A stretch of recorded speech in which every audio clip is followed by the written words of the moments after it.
ফেসবুকে স্ক্রল করতে করতে হঠাৎ নেদারল্যান্ডের একটা স্ট্রবেরির বাগান সামনে এলো। তো অনেক রাতের এই ভিডিওগুলো দেখলে যা হয় আর কি, ক্রেভিং ওঠে, খুব খেতে ইচ্ছে করে। তবে আমার স্ট্রবেরি টেস্ট করার পূর্ব অভিজ্ঞতা খুব একটা ভালো না হওয়ায় ভাবলাম কি আর করার, একটু ছবি আঁকি তাহলে। সেই ভেবে পেন্সিল আর আমার কাছে থাকা স্ট্রবেরির একটা ইরেজার নিয়ে বসে পড়লাম।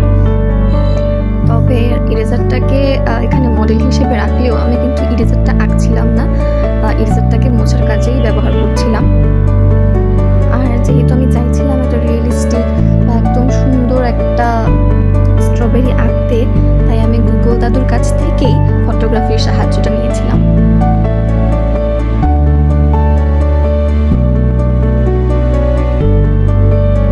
এই তো আমার অ্যাক্রিলিক মার্কারগুলো দিয়ে উপরের পাতাটা আর স্ট্রবেরির শেডটা করা শেষ। এবার হচ্ছে আমি কিছু কিছু জায়গায় হাইলাইটগুলো বোঝানোর জন্য ব্যবহার করেছি স্টেটলারের যেই পেন্সিল কালারগুলো আছে সেগুলো। আচ্ছা, তোমরা কি জানো যে এই যে স্ট্রবেরির হলুদ হলুদ